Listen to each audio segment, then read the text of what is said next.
ስሙኝማ ለመደሰት ፕላን እያደረጋችሁ ያላችሁ ሰዎች አላችሁ። ላይክ እንደዚህ አድርጌ ይደሰታለሁ፣ እንደዚህ በቃ ሴቭ አድርጌ ይደሰታለሁ፣ የሆነ ሀገር ሄጄ ይደሰታለሁ የምትሉ ሰዎች አላችሁ። ወይ ደግሞ በቃ ምንም የለኝም መደሰት አቃተኝ ምናምን የምትሉ ሰዎች አላችሁ። ባላችሁ ነገር ለመደሰት ራሳችሁ ክሬኤት በምታደርጉት ነገር መደሰት እንደምትችሉ የምታስቡ ሰዎች አላችሁ።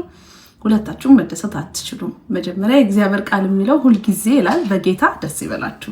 ስለዚህ ሁልጊዜ በጌታ ደስ መሰኘት ይቻላል ለካ። ስለዚህ ፉሊ መጀመሪያ በጌታ ደስተኛ ነኝ ወይ፣ ልቤ በእግዚአብሔር አርፏል ወይ፣ እሱ በሰጠኝ ነገር ደስተኛ ነኝ ወይ፣ በተፈጠራችሁበት ነገር ደስተኛ ናችሁ ወይ እና ላይክ እግዚአብሔር በዛው በሰራችሁ ባላችሁ በቃሉ መደሰት ከቻላችሁ ከዛ ሁለተኛ ያለውም የሌለውም ያቀደውም ያላቀደውም ቁጭ ያለውም የሄደው እኩል መደሰት ይችላል ማለት ነው። ምክንያቱም ገንዘብ ያለው የሌለው ፕላን ያረገ ያላረገን አንድ የሚያደርግ ማን ነው? ክርስቶስ ኢየሱስ ነው። መጀመሪያ የሰው ልጅ በሱ ደስተኛ መሆን ከቻለ፣ ምክንያቱም ያለ ምክንያት እንደዛ አላለም ጌታ አይደል? ሁልጊዜ በጌታ ደስ ፈርስት ኦፍ ኦል ሁልጊዜ መደሰት ይቻላል፣ ከጌታ ውጭ አይቻልም።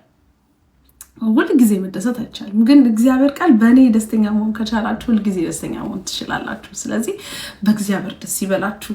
መጀመሪያ ደስታችሁ ፉል ይሁን። ከዛ አንዳንድ ጊዜ በጣም ውስጣችሁ ሰላም ከመሆኑ የተነሳ ደስተኛ ከመሆናችሁ የተነሳ ያቀዳችሁት ነገር ራሱ አታረጉትም። በቃ ኢትስ ኦኬ ላይክ እንደውም ለሰው ጊፍት ትሰጣላችሁ ወይ ደግሞ ሰዎች ትረዱበታላችሁ።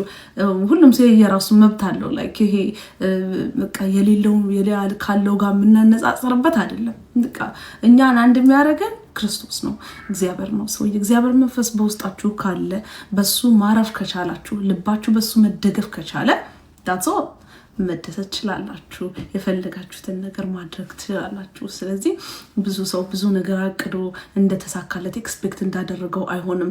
እንዲህ ብዬ እኮ እንዲያደርጋለሁ ብዬ ነበር ይላል። ኦፍኮርስ ያደረገውም ደግሞ እንደዛው ምንም ማጣጣም አይችልም። ሌላ ነገር ይፈልጋል። ያ ያቀደው ነገር ልክ ደግሞ ሰዎች አይደለ ልክ የተመኘነው ነገር እጃችን ላይ ሲመጣ እንደምንም እንዳላለቀስንበት እንዳልጠየቅንበት ምንም በቃ ፍጥጥ ብለን አሁንም እናዝናለን እና ይህ ወርዝ አያደርግም። ስለዚህ ወርዝ የሚያደርገው ነገር የምነግራችሁ ልባችሁን አዳምጡ።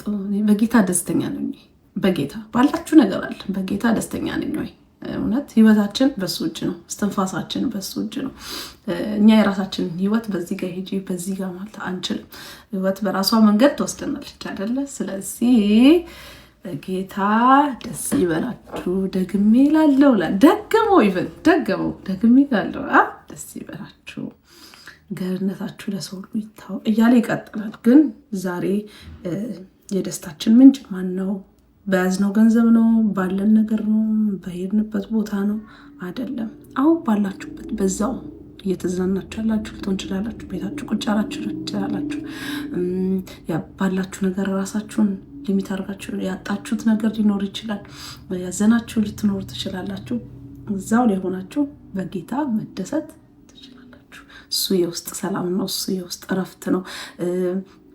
ውስጥ ሰላም ካለው ውጪ ምንም እንዳረጋችሁት ይሆናል እና ውስጣችሁን አስጠብቁ፣ ልባችሁን አስጠብቁ። ልባችሁን በእግዚአብሔር ላይ ጣሉ። በእውነት ነው የምላችሁ። ልባችሁን በእግዚአብሔር ላይ ጣሉ። አታፍሩም። ትረስት አድርጉኝ፣ አታፍሩም እና ተባረኩ። መልካም ቀን ባይ